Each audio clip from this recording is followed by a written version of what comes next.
Good morning dear students, welcome back. ನಾನು ನಿಮ್ಮ physics professor doctor Nagaraj. Second PUC ಫಿಸಿಕ್ಸನ್ನು ನಾನು discuss ಮಾಡ್ತಾ ಇದ್ದೀನಿ.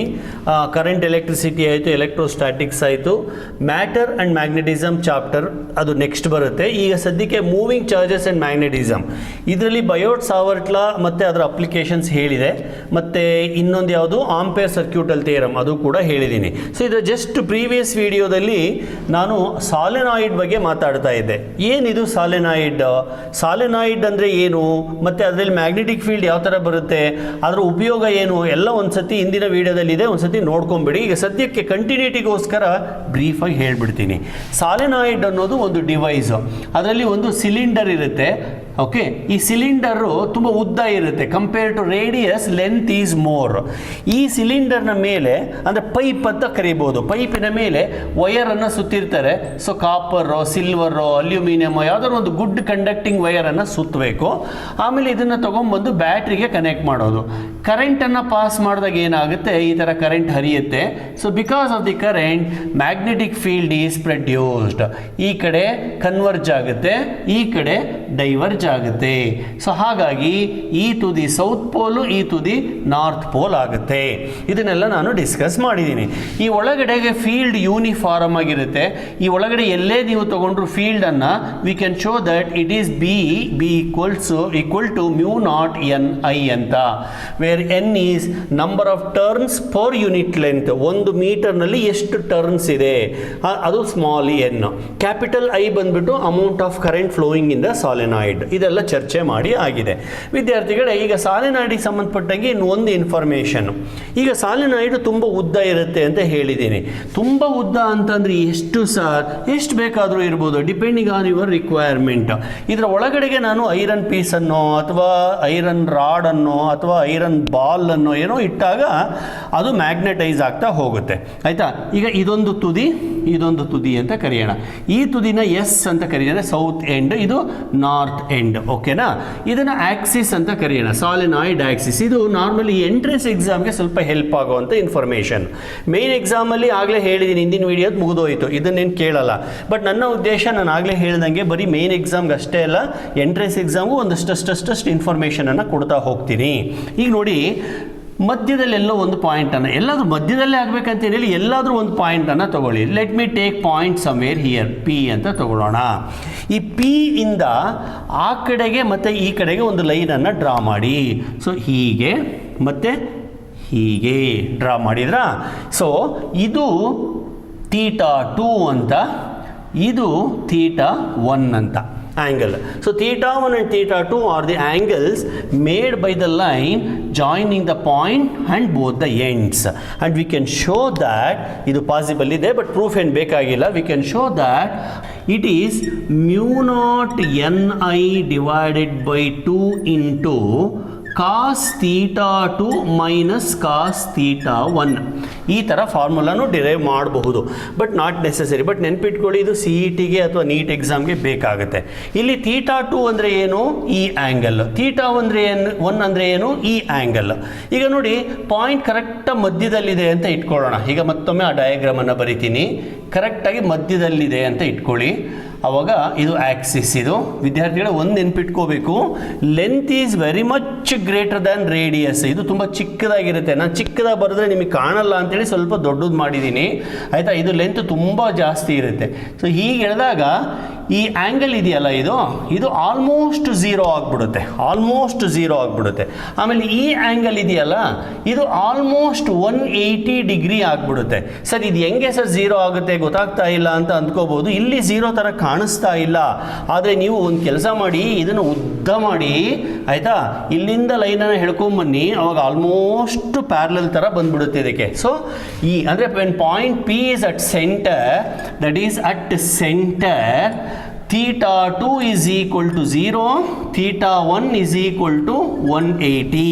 ಸೊ ಈ ಫಾರ್ಮುಲಾಗೆ ಬರೋಣ. therefore B is equal to μ0 ni divided by 2 into cos θ2 ಅಂದರೆ cos 0 minus cos 180. ಗೊತ್ತಾಗ್ತಾ ಇದೆಯಾ? ಸಿಂಪ್ಲಿಫೈ ಮಾಡಿ. That is μ0 ni divided by 2 into 1, cos 0 is 1, minus of cos 180 180, that is also -1. ಅಲ್ಲಿಗೆ ಮೈನಸ್ ಇಂಟು ಮೈನಸ್ +1 ಆಯಿತು. So ವಿದ್ಯಾರ್ಥಿಗಳೇ ಗಮನಿಸಿ, ಈ +1 ಸೇರಿಸಿದರೆ 2 ಆಯಿತು. 2 and 2 ಕ್ಯಾನ್ಸಲ್ ಆಗಿ, so B comes out to B μ0 ni ಅಷ್ಟೇನೆ. ಇದನ್ನೇ ನಾವಿಲ್ಲಿ ಡಿರೈವ್ ಮಾಡಿರೋದು. ಅಂದರೆ ಸೆಂಟರ್ನಲ್ಲಿ ಮ್ಯಾಗ್ನೆಟಿಕ್ ಫೀಲ್ಡ್ μ0 ni ಇರುತ್ತೆ. ಆಲ್ಮೋಸ್ಟ್ ಸೆಂಟರೇ ಅಂತಲ್ಲ, ಸೆಂಟರ್ನ ಆಜು ಬಾಜು ಆ ಕಡೆ ಈ ಕಡೆ ಎಲ್ಲನೂ ಅಷ್ಟೇ ಇರುತ್ತೆ. ಈಗ ಸೆಂಟರ್ ಬದಲಿಗೆ ಯಾವುದಾದ್ರು ಒಂದು ಎಡ್ಜನ್ನು ತಗೊಳ್ಳೋಣ. ಅಟ್ ಒನ್ ಎಂಡ್ ಅಂತ ತಗೊಳ್ಳೋಣ. ಈಗ ಎರಡನೇ ಕೇಸನ್ನು ಬರಿತೀನಿ. ಅಟ್ ಒನ್ ಎಂಡ್ ಅಂತ ಬರೆದಿರ್ತೀನಿ. ನೋಡಿ ಡಯಾಗ್ರಾಮ್ ಇವಾಗ ಈ ಥರ ಕಾಣಿಸುತ್ತೆ. ಇದು ಆಕ್ಸಿಸ್, ಇದು ಇಲ್ಲಿದೆ ಆಕ್ಸಿಸ್.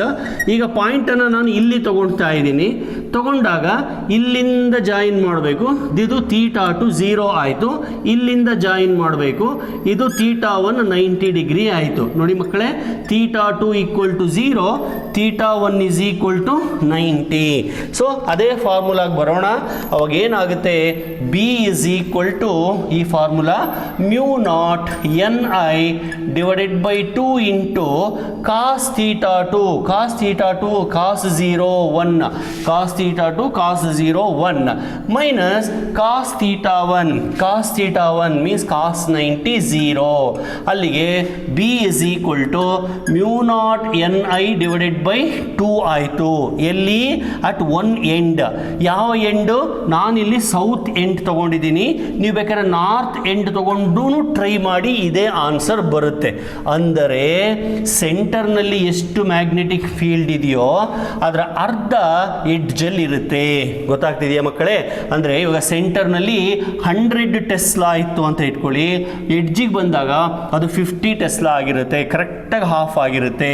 ಸೊ ಬೇಕಾದ್ರೆ ಇದನ್ನು ಗ್ರಾಫಲ್ಲೂ ಕೂಡ ರೆಪ್ರೆಸೆಂಟ್ ಮಾಡ್ಬೋದು. ಇದು ಲೆಂತ್ ಆಫ್ ದ ಸಾಲೆನಾಯ್ಡ್ ಆಯಿತಾ. ಇದು ಮ್ಯಾಗ್ನೆಟಿಕ್ ಫೀಲ್ಡ್. ಈಗ ಸೆಂಟರ್, ಇದು ಸಾಲೆನಾಯ್ಡ್ ಅಂತ ಎಂತ್ಕೊಂಬಿಡೋಣ. ಇವೆಲ್ಲ ಗ್ರಾಫ್ಗಳು ಬಹಳ ಮುಖ್ಯ. CET-ನಾಗಲಿ ನೀಟಾಗಲಿ JEE ಆಗಲಿ ಗ್ರಾಫ್ಗಳು ಬಹಳ ಮುಖ್ಯ. ಸೆಂಟರಲ್ಲಿ ಮ್ಯಾಗ್ನೆಟಿಕ್ ಫೀಲ್ಡ್ ಮ್ಯಾಕ್ಸಿಮಮ್ ಇರುತ್ತೆ. ಆಮೇಲೆ ಆಲ್ಮೋಸ್ಟ್ ಎಡ್ಜ್ವರೆಗೂ ಅಷ್ಟೇ ಇರುತ್ತೆ, ಮ್ಯಾಕ್ಸಿಮಮ್ಮೇ ಇರುತ್ತೆ. ಈ ಕಡೆಗೂ ಅಷ್ಟೇ ಮ್ಯಾಕ್ಸಿಮಮ್ಮೇ ಇರುತ್ತೆ. ಅಂದರೆ ಮ್ಯಾಗ್ನೆಟಿಕ್ ಫೀಲ್ಡ್ ಈ ಥರ ಇರುತ್ತೆ. ಕರೆಕ್ಟ್ ಎಡ್ಜಲ್ಲಿ ಅರ್ಧಕ್ಕೆ ರೆಡ್ಯೂಸ್ ಆಗುತ್ತೆ. ನೋಡಿ ಇವಾಗ ಇದು 100 ಟೆಸ್ಲಾ ಇದ್ದರೆ ಕರೆಕ್ಟಾಗಿ ಅರ್ಧ ಅಂದರೆ 50 ಟೆಸ್ಲಾಗೆ ಬಂದ್ಬಿಡುತ್ತೆ. So this is the graphical representation of magnetic field in the case of solenoid. So solenoidನ ಮ್ಯಾಗ್ನೆಟಿಕ್ ಫೀಲ್ಡನ್ನು ನಾವು ಆಂಪೇರ್ ಸರ್ಕ್ಯೂಟಲ್ ಥಿಯರಮ್ ಇಂದನೇ ಕಂಡುಹಿಡಿದಿರೋದು. μ0 ni ಅಂತ ಬಂದಿರೋದು ಸೆಂಟರ್ನಲ್ಲಿ ಮಾತ್ರ. ಅದು ಬಿಟ್ಟು ಬೇರೆ ಯಾವುದೇ ಪಾಯಿಂಟಲ್ಲಿ ನಾವು ನೋಡಬೇಕು ಅಂತಂದರೆ ಈ ಫಾರ್ಮುಲಾದಿಂದ ನೋಡ್ಬೋದು. θ2 θ1 ಮೀನಿಂಗ್ ಗೊತ್ತಿರಬೇಕು. ಸೊ ಸರ್ ಇವೆಲ್ಲನೂ ಡಿರೈವ್ ಮಾಡಬೇಕಾ? ಬೇಕಿಲ್ಲ. ಇದು ಜನರಲ್ ಫಾರ್ಮುಲಾ ಒಂದು ನೆನ್ಪಿಟ್ಕೊಳ್ಳಿ. ಸೆಂಟರ್ನಲ್ಲಿ ಎಷ್ಟಿರುತ್ತೆ, ಎಡ್ಜಲ್ಲಿ ಎಷ್ಟಿರುತ್ತೆ, ಇಷ್ಟು ಮಾತ್ರ ನೆನ್ಪಿಟ್ಕೊಳ್ಳಿ. ಇದಾದಮೇಲೆ ಆಂಪೇರ್ ಸರ್ಕ್ಯೂಟಲ್ ಥಿಯರಮಿಂದ ಇನ್ನೂ ನಾವು ಸಾಕಷ್ಟು ಡಿರೈವೇಷನ್ಸನ್ನು ಮಾಡ್ಬೋದು. ಅದು ಸಿಲೆಬಸ್ ಪ್ರಕಾರ ಒಂದು ಡಿರೈವೇಷನ್ ಇತ್ತು, ಅದು ಮಾಡಿದ್ದೀನಿ. In fact from the Ampere circuital theorem we can find the magnetic field due to straight conductor. ಇವಾಗ ಈ ಥರ ಒಂದು ಕಂಡಕ್ಟರ್ ಇದೆ ಅಂತ ಇಟ್ಕೊಳ್ಳೋಣ. ರಾಡ್ ಇದೆ ಅಂತ ಇಟ್ಕೊಳ್ಳಿ. ಈ ರಾಡಿನಲ್ಲಿ ಕರೆಂಟ್ ಫ್ಲೋ ಆಗ್ತಾ ಇದೆ. I amount of current is flowing.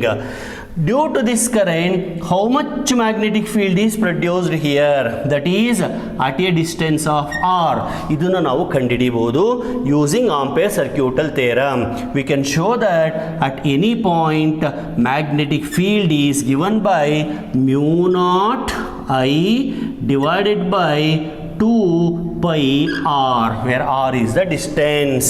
That means as you go away from the conductor, magnetic field decreases. So field is inversely proportional to distance. ಇಲ್ಲಿ ಒಂದು ಸಣ್ಣ ಟ್ವಿಸ್ಟ್ ಇದೆ, ಅದನ್ನು ಹೇಳಿಬಿಟ್ಟು ನೆಕ್ಸ್ಟು ಮುಂದಕ್ಕೆ ಹೋಗ್ತೀನಿ. ಏನಪ್ಪ ಅಂತಂದರೆ ಇದು ಸ್ಟ್ರೈಟ್ ಕಂಡಕ್ಟರ್ ಥಿನ್ ವಯರ್ ಥರ ಇದ್ದರೆ ಆಯಿತಾ, ಸಣ್ಣ ವಯರ್ ಥರ ಇದ್ದರೆ ಕಂಡಕ್ಟರ್ನ ಹೊರಗಡೆ ಮಾತ್ರ ಮ್ಯಾಗ್ನೆಟಿಕ್ ಫೀಲ್ಡ್ ಇರುತ್ತೆ, ಒಳಗಡೆ ಮ್ಯಾಗ್ನೆಟಿಕ್ ಫೀಲ್ಡ್ ಇರಲ್ಲ.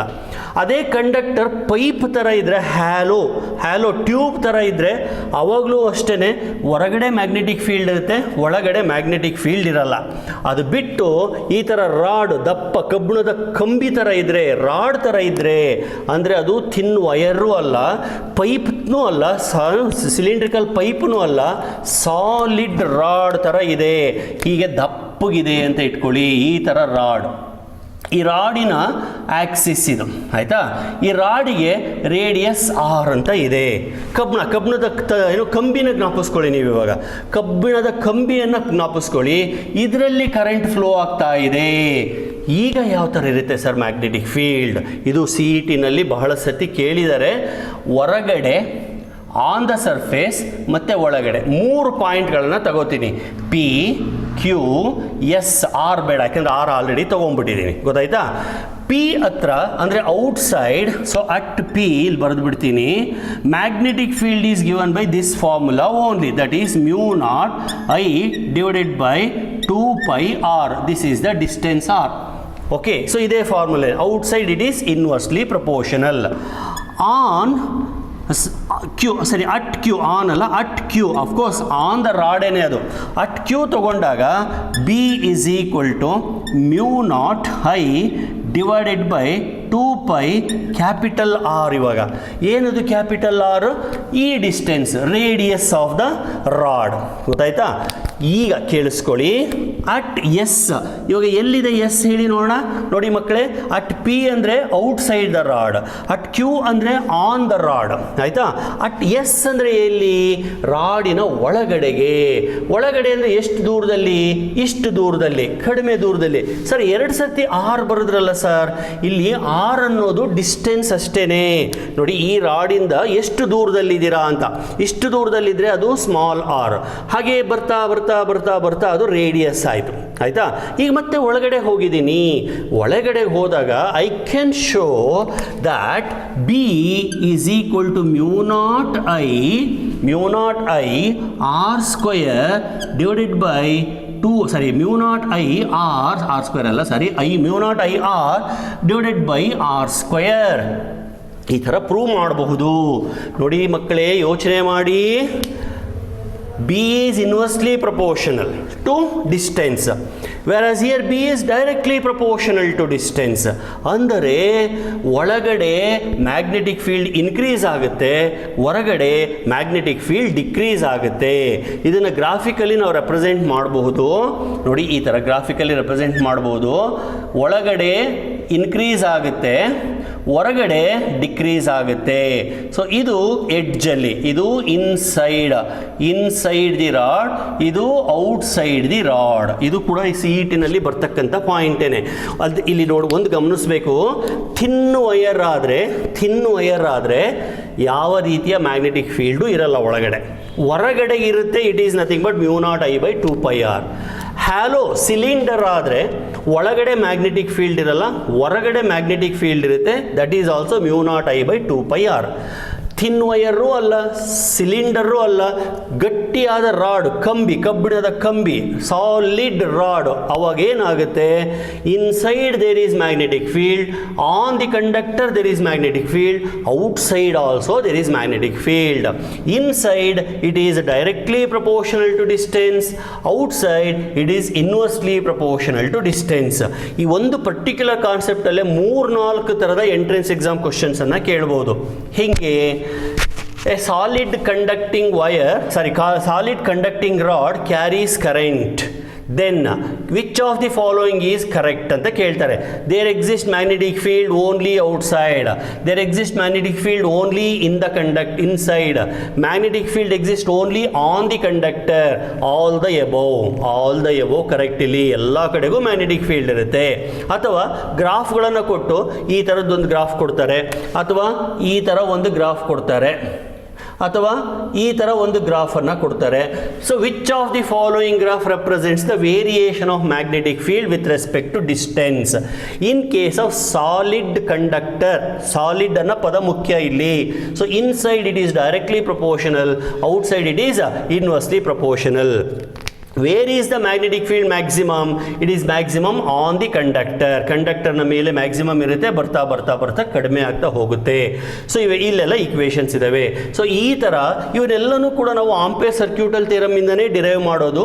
ಇವೆಲ್ಲನೂ ಕೂಡ ಬಹಳ ಮುಖ್ಯವಾದಂಥ ಈಕ್ವೇಷನ್ಸ್, ಬರೀ ಮೇನ್ ಎಕ್ಸಾಮ್ಗೆ ಅಲ್ಲ, ಎಂಟ್ರೆನ್ಸ್ ಎಕ್ಸಾಮ್ನ ದೃಷ್ಟಿಯಿಂದನೂ ಕೂಡ. So I hope you are enjoying. This a very small video. ಇಲ್ಲಿಗೆ ಒಂದು ಪಾರ್ಟ್ ಮುಗೀತು. ಆ್ಯಕ್ಚುಲಿ ಈ ಫಾರ್ಮುಲಾ ಇದೆಯಲ್ಲ, ಇದನ್ನು ನಾನು ಮತ್ತೆ ಮುಂದೆ ಯೂಸ್ ಮಾಡ್ಕೋತೀನಿ. We are are going to find the force between two parallel conductors. Two parallel ಕಂಡಕ್ಟರ್ಸ್ನ ಮಧ್ಯೆ ಫೋರ್ಸನ್ನು ಕಂಡುಹಿಡಿತೀವಿ. There I make use of this equation once again. ಈಗ ಸದ್ಯಕ್ಕೆ ಈ ವಿಡಿಯೋನ ಇಲ್ಲಿಗೆ ನಿಲ್ಲಿಸ್ತೀನಿ. ನೆಕ್ಸ್ಟ್ ವಿಡಿಯೋದಲ್ಲಿ force acting on a charged particle, positive charge ಆದರೆ ಯಾವ ಥರ ಫೋರ್ಸ್, ನೆಗೆಟಿವ್ ಚಾರ್ಜ್ ಆದರೆ ಯಾವ ಥರ force, Fleming's left hand rule ಏನು ಹೇಳುತ್ತೆ, ಆಮೇಲೆ ರೈಟ್ ಹ್ಯಾಂಡ್ ರೂಲ್ ಏನು ಹೇಳುತ್ತೆ, ಥಂಬ್ ರೂಲ್ ಆಲ್ರೆಡಿ ಹೇಳಿದ್ದೀನಿ. ಇವನ್ನೆಲ್ಲ ಬಳಸ್ಕೊಂಡು ಇನ್ನು ಸ್ವಲ್ಪ ಚರ್ಚೆ ಮಾಡೋದಿದೆ. ಇನ್ನೊಂದು 2ರಿಂದ 3 ವಿಡಿಯೋ ಆಗುತ್ತೆ ಈ ಚಾಪ್ಟರ್ನ ಮೇಲೆ. ನಾನು ಆದಷ್ಟು ಚಿಕ್ಕ ವಿಡಿಯೋಗಳನ್ನೇ ಮಾಡ್ತಾ ಇದ್ದೀನಿ. ನೀವು ಇವನ್ನ ನೋಡಿ ಲೈಕ್ ಮಾಡಿ, ಶೇರ್ ಮಾಡಿ.